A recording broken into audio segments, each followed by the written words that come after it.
Good afternoon and a very warm welcome. I am Samir Hiremat, CEO and Joint Managing Director, and along with me I have Anish Swadi, President of Business Development and Strategy, and Kuldeep Jain, our Chief Financial Officer, and Strategic Growth Advisors, our Investor Relations Advisors. We hope you and your family members are safe and healthy and are all taking all the precautionary measures considering the second wave of COVID-19. I am pleased to interact with all of you on our Q4 FY21 and our FY21 call. I hope you have received the earnings release, presentation and results. For all those who have not, you can view these on the stock exchange and on our website. With the country undergoing a severe second wave of COVID-19 infections, we are ensuring that we are following all the necessary guidelines to safeguard our employees, as well as ensuring that manufacturing operations at all our sites are running smoothly. Talking about our Q4 performance, revenue for the quarter was 532.5 crores, registering a YOY growth of 40% and QOQ growth of 15%. Our EBITDA came at rupees 109 crores, which is a growth of 55% YOY and 20% QOQ. EBITDA margin saw an improvement of 188 basis points to 20.5% compared to 18.6% in Q4 of last year. The improvement in EBITDA margins is due to higher volumes, a favorable product mix, and our business excellence initiatives. Our pharmaceutical division registered a strong revenue growth as well as an operating profit growth for the quarter. The division recorded revenue of rupees 298 crores, which is higher by 32% on the YOY basis compared to 226 crores in Q4 of last year and by 11% compared to Q3 of FY21. The EBIT for the division came in at rupees 51 crores, which is a YOY growth of 53% and QOQ growth of 6%. This translates to an EBIT margin of 17% in Q4 FY21 as compared to 14.6% in Q4 FY20, an expansion of 240 basis points. On an annualized basis, the division reported revenues of 1,060 crores, a YOY growth of 19%. The EBIT for the year grew by 33% to 170 crores as compared to 128 crores last year. The division registered an EBIT margin of 16%, which is an improvement of 160 basis points for the entire year. The performance in the division was driven by strong growth in volumes of key products. Business excellence initiatives which have resulted in cost optimization and capacity improvement enabled us to meet increased market demand and maintain margins. We filed an enzymatic process, DMF, for sitagliptin phosphatase anhydrous, which has generated strong customer interest in various regulated markets. The supplier concentration and location de-risking for key raw materials is also being carried out and done strategically. I'm happy to share that we have recently filed the US DMF for Favipiravir API and are now ready to supply commercial quantities to both the global and domestic markets. If you recall, we had completed the successful development of this API and its intermediates last year in the record time. Back then, it was approved in Japan for treatment of COVID-19, while it was undergoing clinical trials in various countries as an experimental treatment of COVID-19. Currently, it is being approved in many countries as a primary line treatment for COVID-19. With the second wave of COVID-19 leading to unprecedented pressure on the supply of medicines across the globe, we are more than geared to play our part in the fight against the virus. Favipiravir has proved to be effective in mild cases. With the usage of this drug gaining confidence across the globe, we are confident of supplying the API very soon. Also, I am sure you would have gone through our press release on the 10-year multi-product deal that we have entered in the animal healthcare vertical. We are gearing up to build a new multi-purpose plant for supply of these niche products, and the development for some of these molecules is in the process of starting. The commercial supply of this product is expected in the coming years. We are optimistic about the animal health business and we will create this into a new vertical as we see strong traction in the coming years with multiple new projects and new clients. Our CDMO pipeline is healthy and we are evaluating various new opportunities for early stage molecules. We are in talks with several new customers, including some promising prospects in the US, Europe and Japan. We have increased our marketing presence in the US, and we expect to get more traction on the ground, increasing our share of wallet with existing and new customers. Our crop protection revenue for Q4 was 235 crores, which is a YOY growth of 54% and 21% QOQ. The EBIT for the division was 48 crores compared to 28 crores in Q4 FY20, which is a growth of 72% YOY, and 30.8 crores in Q3 FY21, which is a growth of 55%. The EBIT margin for Q4 FY21 was 20.3% compared to 18.2% in Q4 of the last year and 15.9% in quarter 3 of this year. On an annualized basis, this division registered a growth of 7% to 661 crores, which is a 4% growth in EBIT to 103 crores. The strong performance in the division was driven by orders which were deferred in H1 due to the pandemic and were all successfully executed in H2 of the last year. New fungible capacities have come on stream through the capex incurred over the last 12 to 18 months. We have commercialized a new fungicide for a Japanese customer in our CDMO business, and we expect to scale up this product in FY21-22. We have increased our sales team to capture new opportunities on the contract manufacturing side. Our pipeline is healthy with a mix of early and commercial products from existing and new customers. On the balance sheet front, our gross debt as on March 31st, 2021 is 610 crores as compared to 646 crores as on March 31st, 2020, a reduction of 36 crores. Our net debt to equity ratio has improved to 0.61 as compared to 0.71 last year. Our net debt to EBITDA has also improved to 1.8 times as on March 31st as compared to 2.1 last year. On the working capital front, we are at 112 days.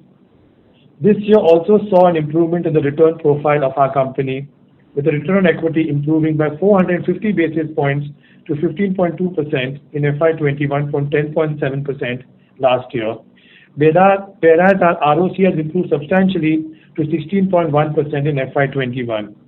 With capex coming on stream and new high-value products gaining traction, we are confident of improving the return profile further over the next 2 to 3 years.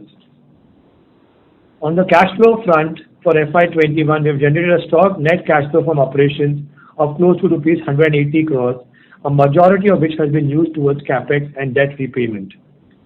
We have recently completed the construction of a new production block at our development and launch plant, Unit 2 in Bangalore. This plant will cater to key starting materials and intermediates and APIs to meet the growing demand from our innovator custom manufacturing customers. The facility will also have a new quality control laboratory with state-of-the-art equipment to meet global compliance standards. We will also be going for an FDA inspection on this site very soon. We have also completed the construction of majority of our balanced capex program and have started the commissioning process for many of these units. The commissioning will be completed over the next 2 quarters, starting this quarter. The capex will be fully on stream from the second half of this financial year. The new capacities will enable us to grow our top line and improve our profit margins along with return ratios sustainably over the coming years. Based on the strong performance for the year, the Board of Directors has recommended a final dividend of rupees 1 per share, which is 50% of face value, along with an interim dividend of rupees 1 per share declared in February 2021, taking the total dividend for the year to 100%, which is rupees 2 per share. In terms of future outlook, we expect to grow our top line by about 15 to 20% along with improvement of 50 to 100 basis points of our EBITDA margins per annum over the next 2 to 3 years. This growth will be driven by our ability to convert a sizable number of our inquiries and projects from our global customers into concrete businesses, backed by the global shift in strategy of creating an alternative to China. The performance-based incentive scheme under the Atmanirbhar Bharat initiative of the Government of India, along with the China Plus One strategy, is beginning to present immense opportunities of growth for us. The HYCL team is very excited by the tremendous growth opportunities available to our company over the next 2 to 3 years, which will catapult us into the next growth orbit. With this, we will now open the floor for Q&A. Thank you. Thank you very much. We will now begin the question and answer session. Anyone who wishes to ask a question may press star and one on their touchtone telephone. If you wish to remove yourself from the question queue, you may press star and two. Participants are requested to use handsets while asking a question. Ladies and gentlemen, we will wait for a moment while the question queue assembles.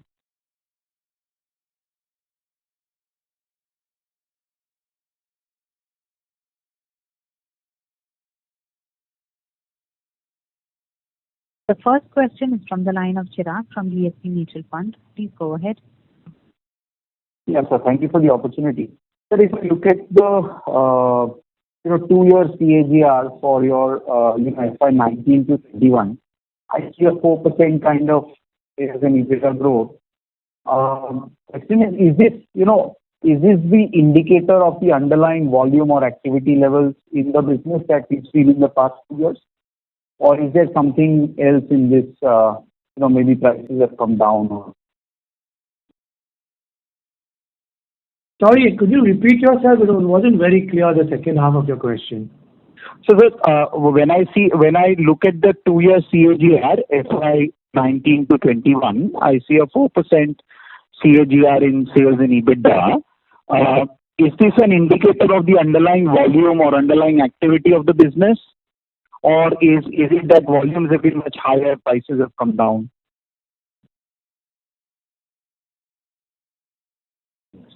No, I think FY 19 was an aberration year for us. I think that was due to a one-off case. If you take out FY 19, we've shown consistent growth over the last 5-6 years.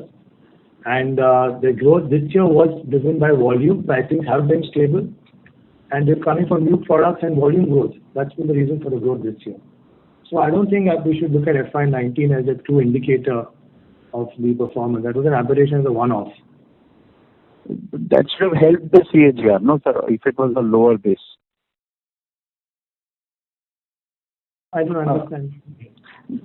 Okay, fair point. So, when you look at the 10-year deal, will the partner fund our capex, and how different will economics be for this deal versus the rest of the business?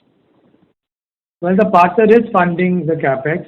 A large part of the capex is being funded, and it's a long-term contract. It's a 10-year contract, as we had given in our press release. It's very different from existing project because the partner's putting its money where its mouth is, right? Putting skin in the game.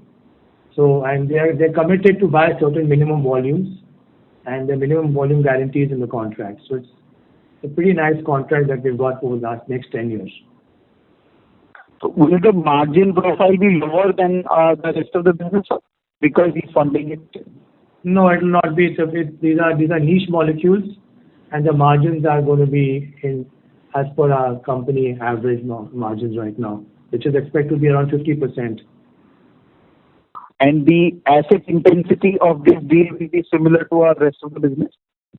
Yeah, all our new projects, as we had mentioned in our last few calls, we are looking at an asset turnover of at least 1.5. And this project will also be at a 1.5 type of asset turn. We are very particular about the type of projects and the margins that we acquire for our new businesses and our new capexes. Sure. Have you quantified the capex of the deal? Sorry? Have you quantified the capex that you will put for the 10-year deal? No, the capex is being quantified because the first part of the project is the development of the molecules, the first year, and then the capex will start after that. Yeah. That's all a work in progress with the customer. Yeah. Understood. You have more understanding. Yeah. Understood, sir. Thank you. Thank you for the opportunity. Thank you. Thank you. The next question is from the line of Sajal Kapoor from Unseen Risk. Please go ahead. Yeah. Good afternoon, Samir, and congratulations for signing this landmark 10-year deal. I mean, I have not seen any other complex API player in India announce such 10-year deals in either human or animal pharma. So I know Hykal has been investing in building capabilities in this niche animal pharma domain over the years, but it's still very well executed, and congratulations again. Just a couple of questions. One, India is well ahead of China when it comes to CEP filings. But talking about Hykal specifically, Our recent CEP filings look very interesting. We have received some 5-6 CEP approvals so far this calendar year versus just 2 last year. I know CNS and diabetes are some of Heikel's core domains, but in some cases we have multiple filings for the same molecule. So venlafaxine, as an example, we had HCl in 2018, then venlafaxine process B last year, then this year we have got process C. We also have first to file and sold DMS in diabetes. So, I mean, this sounds like a significant shift in our strategy. So how do you see the opportunity landscape for both the CNS and the diabetes in the key regulated markets? Well, yeah, I mean, you're absolutely right. I mean, the opportunity is looking very good on the diabetes front and the CNS front. I'll answer your first part of your question. I mean, the reason why we're filing process B, process C is to remain competitive in the molecules, and we won't have global leadership product position in some of the products that we're in. Hence, we keep filing improved processes. That's on the CNS side. On the diabetes side, diabetes demand for products is increasing.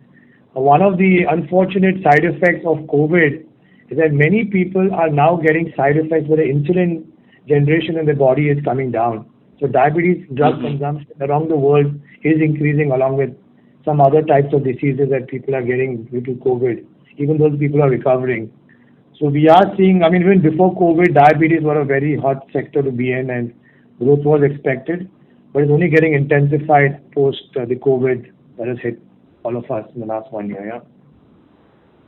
So that bodes very well for us going forward, right? Yes, and many of the drugs will be launched in the next couple of years. In the next 2 to 4 years, these drugs will come on stream. Some are coming on stream next year. And we have a pretty large, healthy portfolio of diabetes drugs. Yeah, sure. Look forward to that. And secondly, Samir, on the animal healthcare side, I know you already have CDMO relationships with top innovators in US. So, for example, that patented coccidiosis drug, I won't name the innovator, that you supply to that animal pharma CDMO. That is, it's a CDMO deal.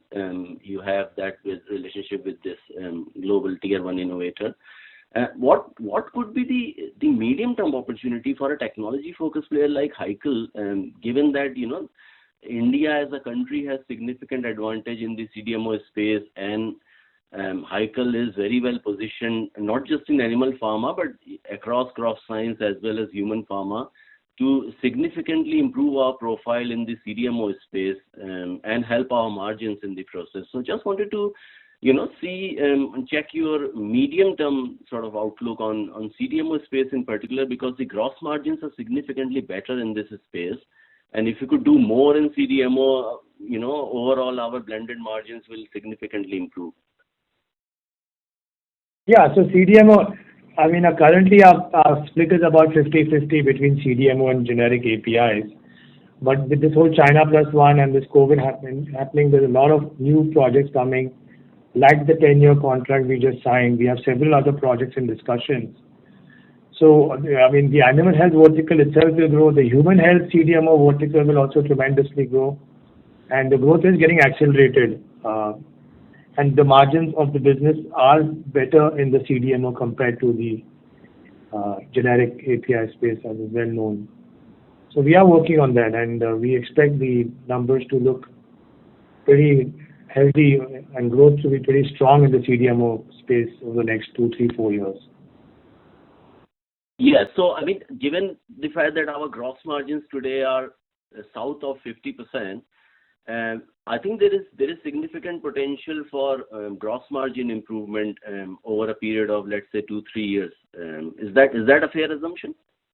Yes, that's true, because as I mentioned, all our new products are well in excess of 50% gross margins, the new CDMO businesses. So it will overall be increasing our blended gross margin, also improve as a company. Sure. Thank you so much for all the responses, and congratulations again. Thank you. Thank you. The next question is from the line of Sudarshan Padmanabhan from Sundaram Mutual Fund. Please go ahead.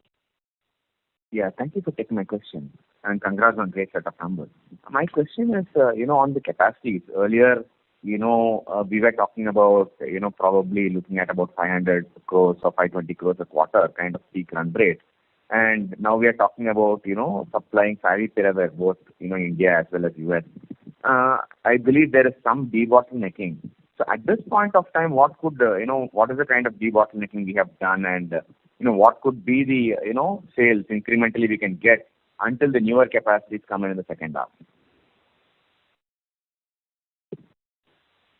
So for favipiravir, we are getting inquiries and we've started the manufacturing, and it's being ramped up as we speak. So we're currently using our existing plants and debottlenecking that.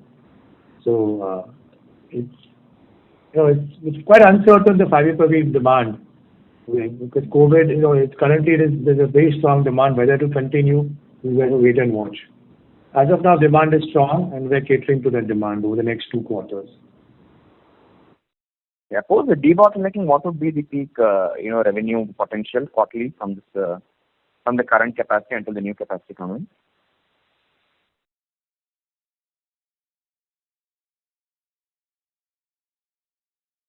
We already are close to 90-95% with the Q4 type of numbers. So, maybe as the new capacities come on stream, then by second half of this year, we'll start seeing some uptick in the quarterly performance numbers, on a quarterly basis. Sure. And the second is on this, 10-year contract specifically for this animal health. Can you give some color with respect to, what is the kind of opportunity one can expect, say, third year or fourth year from commercialization? Because I believe it's a little long drawn, because it should start from, FY24 onwards, right? So some color with respect to what one can expect, because if you're talking about this being a separate division, I would believe that this could probably scale up to a meaningful level, say, in the next 5 to 6 years or so. Unfortunately, we are bound by confidentiality with our customer. We can't disclose numbers and more details about this. But, it will be the whole idea is to grow our animal health vertical to about 500 crores in the next 4 to 5 years. And this will be helping us get to that number. Yeah. Okay. This will be one of the projects that will get to us. There are other opportunities also that we're looking at in the animal health space. Sure. And with respect to this CDMO opportunity, if you can give some color with respect to, how many projects you are working, and, what is the size that is expected to go, from the current levels, because it's not only, Haikel Lab. What we are seeing is there's a big inflection point that's happening for the entire industry. Because of the China Plus One story. And I think we are hearing several companies talking quite bullishly on this. So a little bit more color on this.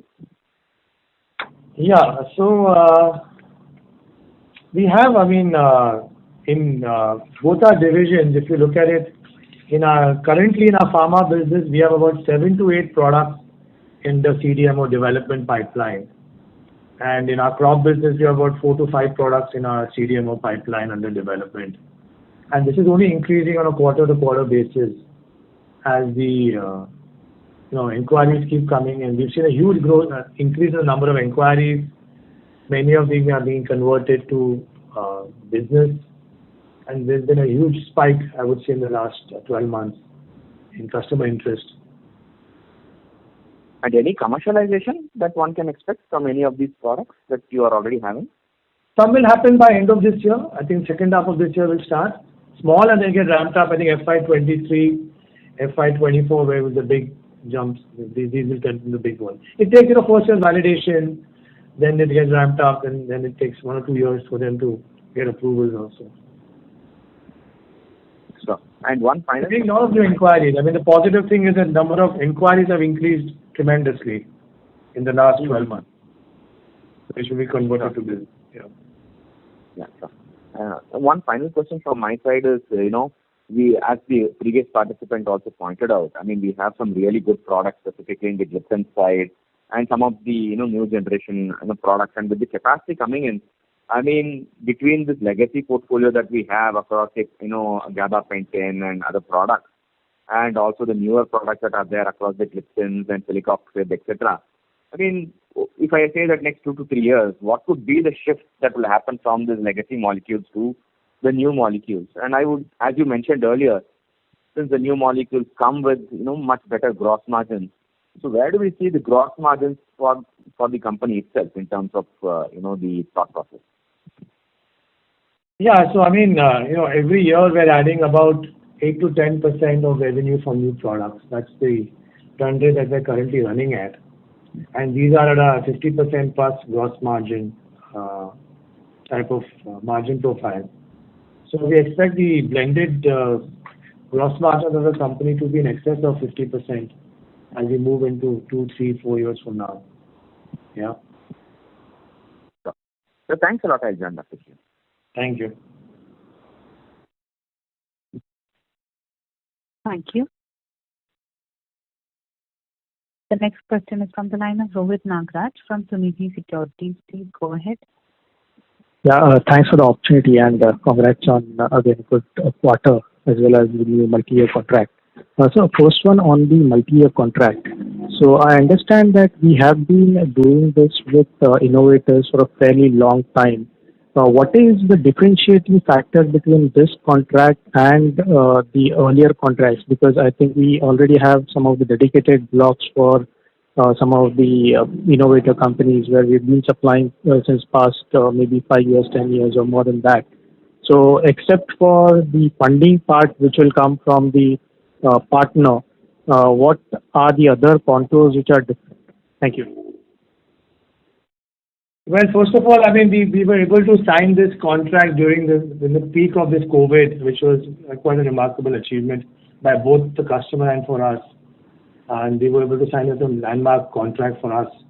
That was, I think, the differentiating factor. The contours of the contract, it's a 10-year contract. And typical contracts are 3 to 5 years. And this is a 10-year contract which which is extendable beyond that. And these are all niche molecules. And at one point, they're talking about 10 molecules. We're not talking about 1 or 2 products, and then we'll ramp up and we'll see how we perform. The customers instill confidence in us and decide to outsource 10 products at the same time to us, with volumes, with pricing, everything is being tied up. So it's a very different type of contract, I would say, with a long-term horizon. And this opens up a totally new avenue potential for what we could do with other customers and the differentiating chemistry, new technologies, a lot of unique features in this project. And we're working very closely with the customer. We'll become a preferred supplier. It's an absolutely top-tier global pharma company, and it'll open up very new opportunities for us with not only this client, but with many other global innovative pharmaceutical companies. We'll look at Hydrogen very differently now. Right. Thanks. So the second question is in terms of the current products which we are manufacturing. So how many of those products are in probably early stage of commercialization? How many of them would be in the growth stage, and how many of them would be in a saturation stage? Just a proportion of the total revenue basket for pharma as well as for agro segment. Thank you. Well, in pharma, we currently have 10 to 11 products that we're making in CRAMS, which are more or less, volumes are quite steady on that. We have 14 to 15 of our own proprietary products which are growing. Even though some of them are older molecules, they are still having growth and life left in them. In the pipeline, there are 7 to 8 products in the pharma CRAMS pipeline which are at various stages of execution, and 3 to 4 of our own products which are under DMF filing and scale up and commercialization.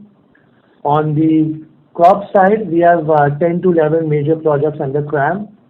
Some of them, even though they may be older CRAM molecules, are still growing because customers are getting approval in new markets and new formulations that they're launching. Many of the crop customers are relaunching their old products with new formulations and new technologies. So our older CRAM products in CRAMS in farm and crop are also showing growth. And we have 9 to 10 proprietary products in crop which are growing. But the exciting part is that we've got 3 to 4 new CRAM projects of significant scale under various stages of discussion and finalization, and 2 large proprietary products which are under commercialization and scale up as we speak. So there's a lot happening in the company compared to where we were 2-3 years ago. That's really interesting to know, sir.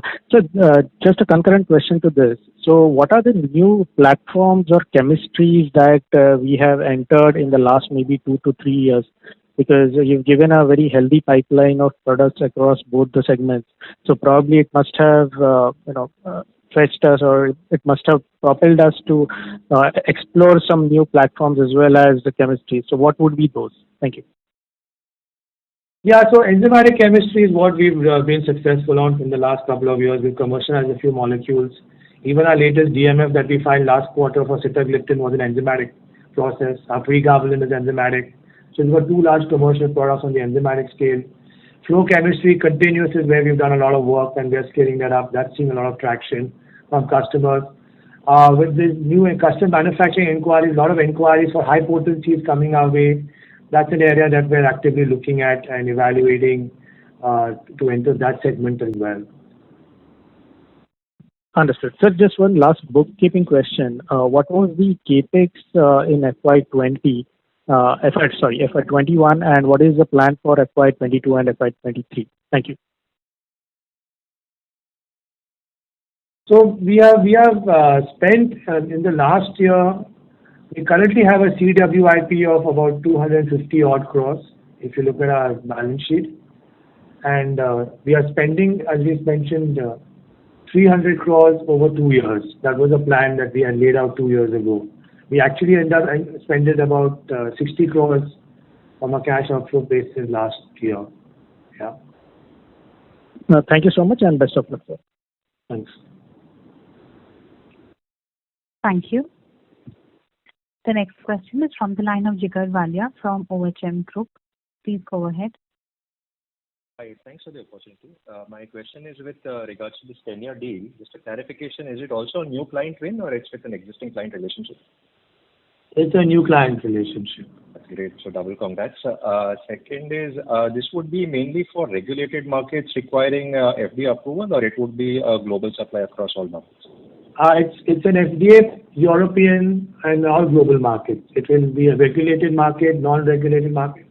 We will be the global supplier for all these 10 molecules for them around the world, which will also require FDA and European approvals.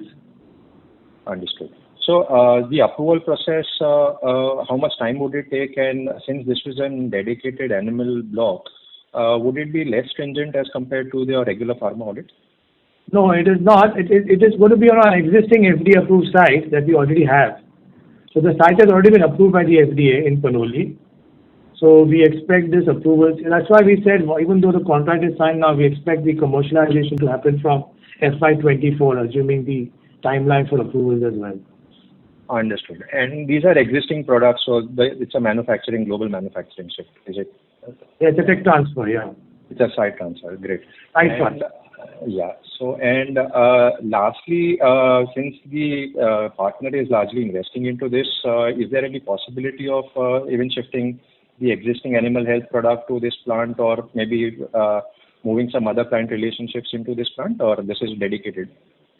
Well, the site has space for expansion. This production trains will be dedicated to the plant, but the plant will have space to add on new lines adjacent to it. Thank you so much. Congrats. Thank you. Thank you.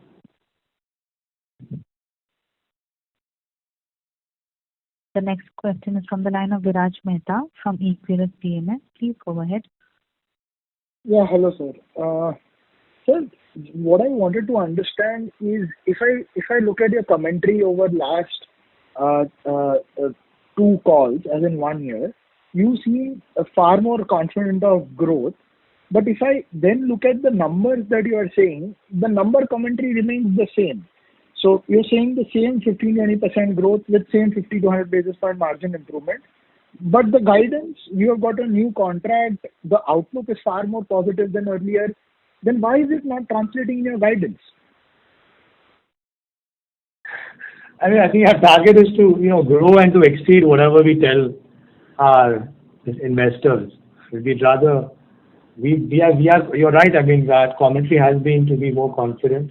We are confident of our business. We like to be a little conservative. We like to overperform and over-deliver than whatever we say, rather than try and tell everything is rosy. There are a lot of uncertainties with COVID right now. So hence, we are trying to be a little conservative on our growth aspects. Obviously, if COVID goes away, and which we all hope it does, things will improve. We've got strong business. We've got plants lined up, products lined up, contracts lined up. And we hope to be on the higher end of the range that we've been talking about, going forward, yeah. Sure. And in terms of the new contract that you have signed, if the capex is done by your partner, a major capex, what kind of payback would you expect in this business? It's a 3 to 4 year payback. 3 to 4, including working capital that you will have to invest in the business, or just the capex part? No, everything. We look at IRR as total including working capital, all costs, yeah. Okay. And sir, just the last thing, the tax rate which was normalizes from FY22, just wanted to reconfirm that. Yes, our tax rate last year was 35% because of the MAT credit that we had. From this financial year, we'll be down to 26%. 25 or 26? 25 point something, I mean, it is. Yeah, sure. Got it. Yeah. But basically it normalizes to normal tax rate regime now. Yeah. So the almost 10%, to the P&L, yeah, difference. Sure. Thank you so much and best of luck. Yeah. Thank you. The next question is from the line of Dhaval Shah from Girik Capital. Please go ahead. Hello. Yeah. Am I audible? Hello. Yes. Yeah. Congratulations to the team. So a couple of questions. So firstly, just clarify on the capex. So as per the cash flow, it is 157 crore. The spend on the purchase of property and plant, correct? So now, how much is left for the FY22? Kuldeep, can I ask my CFO to answer this? He has his numbers. Kuldeep, can you take this call? Answer, please? Sure. So if you look at last year, we have discussed about 350 crore capex, out of which we have already spent 160 crore. Okay. So we are estimating another 200 crore in the 18 months period. Okay, so something will spill over in 23 as well. Yes, looks like. 200 crores over FY22-23. And apart from this, the regular, the maintenance-led capex, how much would that be? It will be close to 50 crore. For 22? Yeah. Got it. And there's a slight stretching in receivable days. Is my reading correct? Or? No, not really. What is happening because of this performance for the quarter? I mean, our receivable days still remain maybe 1 or 2 days here and there. Okay. And because of the turnover to the extent of 530 crore for this quarter, the receivables is according to that. Okay. And your working capital should remain around this level over next, say, at least 2 years? Certainly, our target is to reduce basically the working capital. But looking at the current scenario, we are having a little higher inventory of some of the raw materials. So we'll have to really try to maintain at this level. Even in fact, we are targeting to reduce it further. Got it. Great. Okay. Now I have a question on the agrochemical division. So when you mentioned the CDMO, so the CDMO would mean you would be reporting the business which you do with the innovators in that? Yes. CDMO is all innovator business, and own products is our proprietary, what we develop on our own on their seed. Okay. That's not defined CDMO, yeah. Okay, so it would have both proprietary generic as well as the innovator. No. CDMO is only custom manufacturing with innovators. With innovators. So for example, if a product has just gone off patent and it's still being, the generic is also launched by the innovator, would you be reporting? And if you're making that product, would you be reporting at a CDMO or the other side? If it's a technology transfer and an agreement with the customer, then CDMO. If we develop it and if we are free to sell it, then it's our own product. Okay. Now, when you'll be targeting the new molecules in the agrochemical, what would be the broad criteria for selecting a molecule for the CDMO business? Well, chemistry, the value, the turnover, the margin, the business, the growth potential on the product, the type of customers, whether they are competing products, are these products sustainable? Are they likely to get banned over the next 4, 5, 10 years? So all this is looked at when we look at a CDMO So, product. like to be specific, like for example, what would be the broad annual volume of that product globally? Would it be like 500 to 1,000 tons or a higher range? What sort of market share would you be looking at for that molecule? See, many of the new CDMO products the potency is very high, like in the pharma space. So the volumes are of the 300 to 500 ton type of levels. There are a few 1,000-ton type of products, but they're lower price. So you get high price, high margin products, which are about 300 to 500 tons annualized volumes. Is the range in what we are targeting in that. But the selling price is much higher for those products. Okay. And on the non-CDMO part, what would be our strategy? How would be growing, and what will be the products which you are looking at? So we are developing our own portfolio of a few products every year.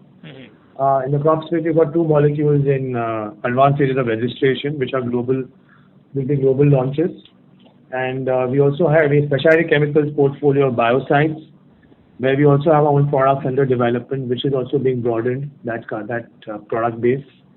Okay. So it will be more selective, but the growth will come from the CDMO space, I think, on the crop side in the medium term at least. There are a lot of opportunities on CDMO, and they're pretty large contracts to be acquired now, long-term contracts. And all these would be intermediates or AI? Hykel has been one of the few companies that make active ingredients, and we make a lot of on-patent active ingredients for our customers. Okay. And they're getting a lot of, or we get advanced intermediates, maybe N-1, N-2. We don't do very basic chemicals. I think where there's multi-stage, where there's complex technology, chemistries, environmental requirements is where we come into play, and where we can differentiate. Okay. So the more advanced and AI, so you can also get a higher share of the entire chain, like value chain. Yes, that's correct. Value chain. Okay. So there are a lot of molecules which are going off patent in agrochemicals. So you say over a 5-year period, what size of business could this become? Agrochem business for you? Over a 5-year period, our target is to cross 2,000 crores in the agro business. Triple in from where we are today. Thank you. We would request the current participant to please come back in the question queue for any follow-up questions, as we have several participants waiting for their turn. The next question is from the line of Pranay Dhiya from Panchatantra Advisors LLP. Please go ahead. Sir, congratulations on a very good set of numbers. As shareholders, we are very elated, and thank you for the performance. Thank you. Sir, I would just want some elaboration on the debt repayment plan. As an investor, I'm always very scared for companies which have debt, and this is a company which is very dear to me. I have been holding these shares for almost 7 years now. So been through thick and thin, and finally, as a shareholder, we are being rewarded. By when do we expect to become debt-free, sir? See, if you notice, our debt, since you've been a long-term shareholder, thank you for that in Hykel. Our debt has been more or less in this level for the last several years, in spite of growing our revenues substantially. And we've actually reduced our debt over the last few years on an annualized basis. Even this year, we reduced our debt. And we expect this debt to be at the optimal level. Our net debt to equity ratio, if you look at the numbers, it has come down substantially over the last 3-4 years. Ours is a capital-intensive business. We will require to put in capex every year to grow. Our interest cost as a percentage of our sales is coming down year on year. Our total absolute interest outgo is also coming down. You must have seen the numbers this year. So we're also getting a reduced interest rates because our credit rating is improving. So there's a lot of confidence by the rating agencies, by our bankers, and a very fine rate. Yes, the target is to get debt-free, and maybe in the next 4 to 5 years, that is our goal. But we will need to have some debt on our balance sheet, because if we get very fine interest rates and this is all pre-tax, so it's a pretty good way to finance our growth. So are we looking at a debt equity ratio of below 0.25 in the next 3 years? Today we're at 0.6, so let's take it one step at a time. I mean, we'll keep coming down year on year. It will move down every year since we moved in the last 2 years. Yeah. That's about it. Thank you so much. And once again, congratulations, and I hope we become $1 billion company soon. Thank you. Thank you. The next question is from the line of Rahul Jain from Credence Wealth. Please go ahead. Hello. Thanks for the opportunity, and sir, congratulations for a good set of numbers. Sir, a couple of questions. One with regards to CapEx, sir. Just to a previous participant, you mentioned about CapEx getting completed in next 18 months. I understand the previous call you had mentioned that we had completed 400 crores of April September 20 out of the 300 crores of CapEx, and the balance 100 crores was to be spent in the 6 months period. And you expected that CapEx should get over and this should somewhere in quarter one of FY22. So just wanted to understand, I am a bit confused with what you have said to the previous participant in the CapEx, the ongoing CapEx which is being done. Sorry, I couldn't understand. Can you repeat that? I wasn't very clear. It got broken up. A question asked by Dhawal to the previous participant. You mentioned that we have done about 150 crores of CapEx, and we'll be doing so out of 350 crores of CapEx. Further CapEx will be done in next 18 months. Yes. And Dhawal mentioned that 157 crores is the amount which is there in the cash flow. Now, in the previous call, which was the September quarter 2 call, which was done in November, you had mentioned that till September 30th, we had spent about 200 crores, and the balance 100 crores out of the 300 crores of CapEx, planned CapEx, will be spent in the balance 6 months a year, and you were hopeful that you will spend it, and by quarter 1 of FY22, the commercials will start. So somewhere I'm finding a disconnect between the two things. No, you're right. I mean, it was supposed to start in quarter 1, but because of the COVID situation developing, there have been some slight delays in some of our CapExes. And instead of coming on stream by quarter 1, they're all coming on stream by quarter 2, end of quarter 2. That's fine. That's acceptable. But yeah. I think somewhere you mentioned now the balance CapEx will be done in 18 months. So am I getting confused somewhere? Let me ask a straight question. What is we had planned a 300 crores CapEx, out of which how much is completed till March 31st? What is the balance amount to be spent in next 3 to 4 months so that we start with our commercial production in quarter 2 of FY22? Can you take this number? You have the numbers. Yeah. Take numbers, please. Yeah. Thanks, Rahul. See, Rahul, this is just a mathematical calculation. If you look at today, we have CWIP of to the extent of 250 crore. Correct. Assets worth 60 crore rupees. So this makes us 300 crore rupees. And this out of this 100 crore was the carry forward from the previous year. Okay, so that makes a difference, and then we are estimating another 200 crore going forward in the next 18 months.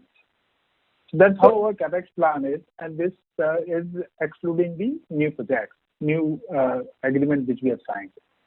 So can I say 200 crores is the new additional capex over next 18 months, over and above the 300, 350 which we had planned, which is getting completed by quarter 2. Is that correct? Not exactly.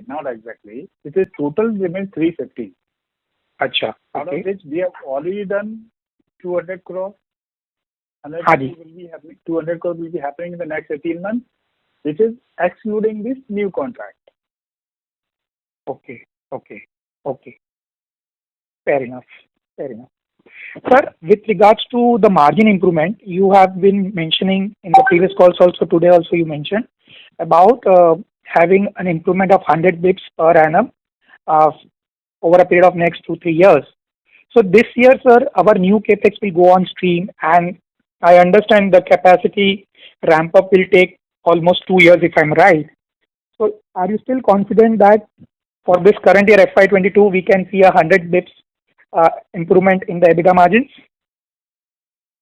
Yeah, we've been talking about 50 to 100 on a consistently, and this year we did 70 basis points, sorry. And we believe that the 50 to 100 is our target is to try and achieve 100. The range 50 to 100, and in spite of the capex, we believe we are confident of these numbers. Yeah. Sure. Very nice. Sir, you mentioned sometime back about gross margin because of the new projects, new products coming in. Our overall gross margin should move up in the range of 50% plus over a period of next 3 to 4 years. We are quite happy with that. Can I then conclude that 300 bips of improvement in gross margin, 300 plus bips of improvement, and with some operating leverage kicking in, can we see a 4.5-5% improvement in the EBITDA margins over a period of next 3 to 4 years? So somewhere, are we targeting over a period of next 4 years, EBITDA margins to move it around in the range of around 24%, somewhere near that? Yeah, if we achieve close to 100 basis points every year, we'll automatically get about 400 basis points up. 300 to 400 basis points in that range we should be able to achieve. Very nice. That's our target, yeah. Okay. Sir, in crop protection, you had mentioned previously, in a previous call, you had mentioned that you have some big products which are under finalization stage, and you could see a steep jump in the crop business in next couple of years, whereby the crop business could catch up with the pharma business also in the next 2 years. So if you could share some more details, where do we stand with regards to that as we speak today? Yeah, I think it's on track. I mean, the crop business is growing, will grow quite quickly, and there's a lot of capex coming on stream. We're acquiring some new contracts, and the crop capex contracts are pretty large volume, large value projects, and they come on stream much faster. They get ramped up much faster than the pharma space. From acquisition to full commercialization, it's a much shorter lead time compared to pharma, where in pharma the regulatory approvals take a long time. So the ramp up is faster. So we believe that it will catch up. It will start growing at a faster pace than pharma in the next 2, 3, 4 years. Okay, so this product launch is going to happen somewhere now, or commercialization will happen in the next 3 to 5 months, or is it started? The new products, which you mentioned, some of them are. By second half of this year, they'll be starting. The second half. They'll be small. First year small, second year gets up. In 2, 3 years, they're going to peak, while pharma takes a longer time. Yeah? Okay. Sure. And sir, what will be the overall capex now in FY22, FY23, excluding the long-term contract animal healthcare? Let's exclude that. So what is the planned capex for FY22, FY23? Well, the immediate plan is to complete the existing capexes that we have and start commercializing them. As we acquire new businesses, we will see, and if some substantial contracts like the one we just signed have come our way, then we will look at these capexes on a case-to-case basis, and when we do finalize them, we will share them with you in the next call, and when we have any updates on this. Okay. Just one last final question. In your presentation, you have mentioned about appointing a consultant and going around with a strategic exercise to identify new opportunities and meet your strategic goal in the next 4 or 5 years. If you could quantify, or if you could share something more on the strategic goal. Well, we just hired the consultant, so the strategy is being formulated, and currently it's just a work. It's very early days. So when we have something to announce, that we'll be happy to share it with you. Yeah, they've just come on board just a few weeks ago. Thank you. We would request the current participant to please come back in the question queue for any follow-up questions, as we have several participants waiting for their turn.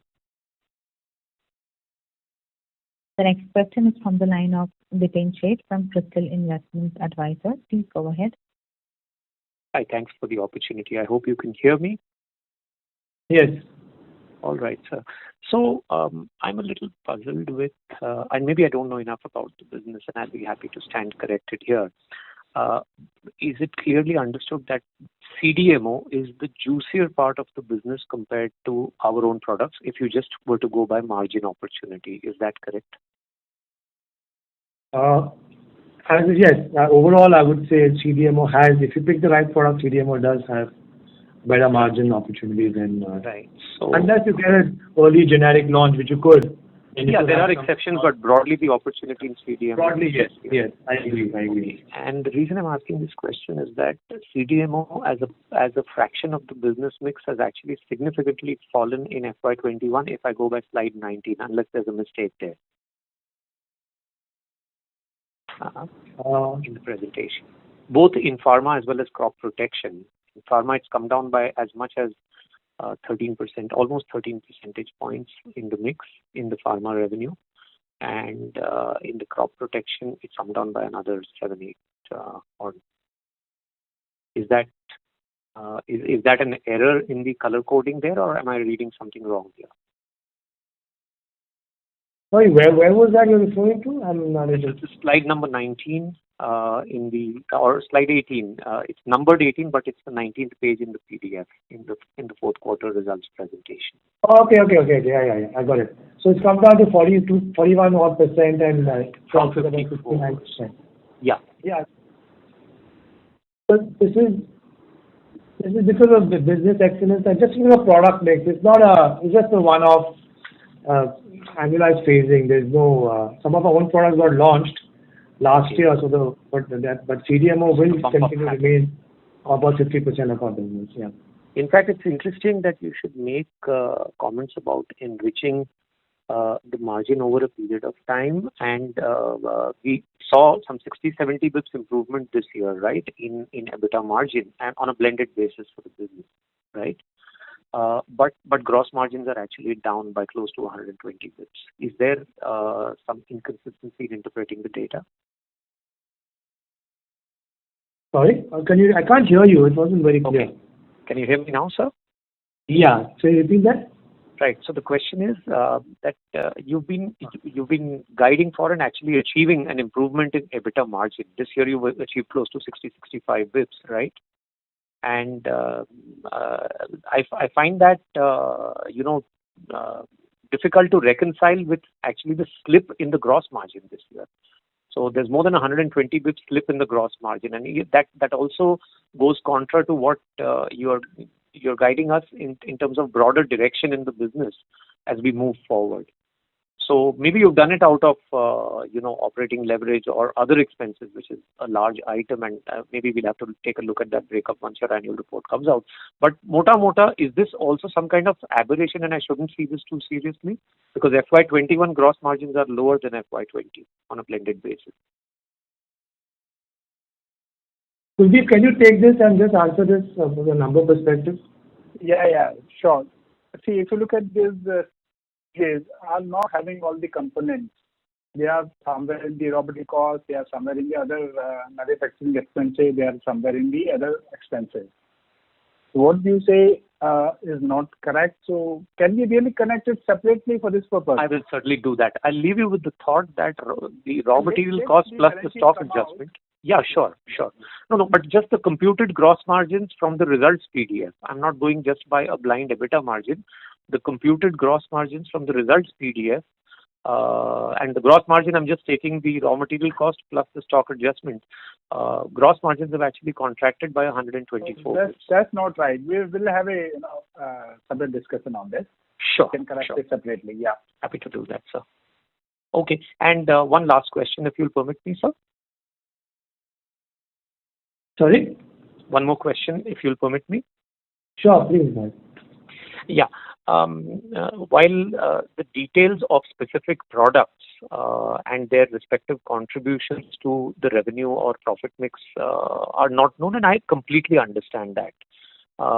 Is it fair to assume that there isn't too much of a skew in terms of how products contribute to, let's say, EBITDA or overall profits? Let's say if I was to tell you that maybe 1/3 of your products, are they contributing 2/3 of the profits? Is the skew that bad, or are we kind of uniformly spread out? I know it will never be completely uniform, but I'm trying to understand vulnerability to a particular product going up or down during the year. Are we too skewed towards any product or set of products? No, I don't think we're very skewed. It's quite uniform, more or less. There's no skewing that way, yeah. That's They were very very large helpful. basket of products, yeah. Thank you, sir. That'll be all. Thank you. Thank I'm you. through. We take the last question from the line of Rajesh Kothari from Alpha Advisors. Please go ahead. Good evening, sir. Congratulations for a good set of numbers. Thank you.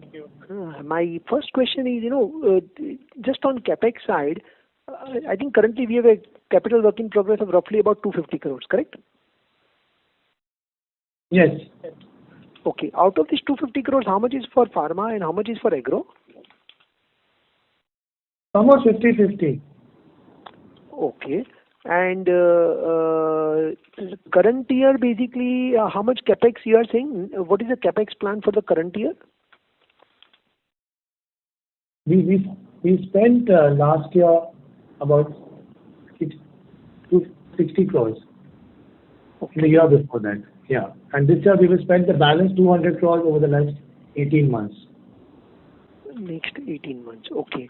And the plant which will start commencement, you said by second quarter end, that is basically how much, of the capital work in progress will get into gross block by 2Q end? About 1/4. Okay. So basically, in terms of you are basically saying about roughly 60-70 crores basically will enter into gross block in 2Q end. That's it. Kuldeep, can you take this? I don't know. Yeah, sure. Okay, as you know, most of the projects got delayed because of this COVID. Yeah. They are at a very advanced stage, and we are estimating that they all should get over largely by second quarter.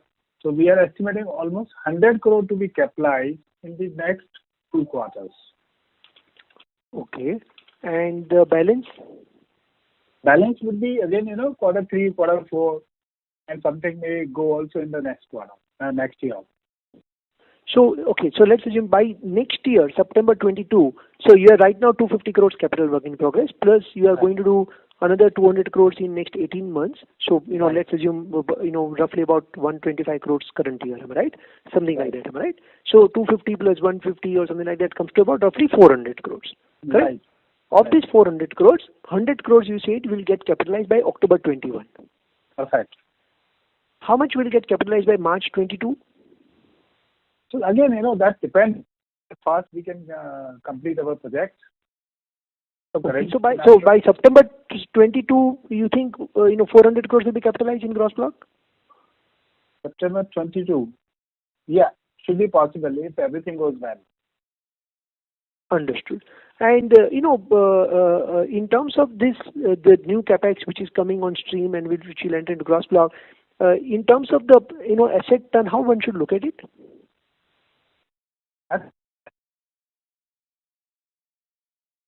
Hello.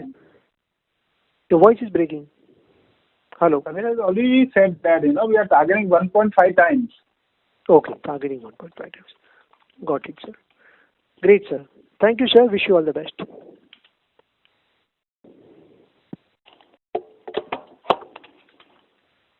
Thank you. That was the last question. I would now like to hand the conference over to Mr. Samir Hiremat for closing remarks. Thank you. I'd like to reiterate that looking at the growth opportunities over the next 2 to 3 years, we will be continuing our growth momentum and we target to grow our top line by 15 to 20% CAGR, along with a 50 to 100 basis points improvement in the EBITDA margins per year.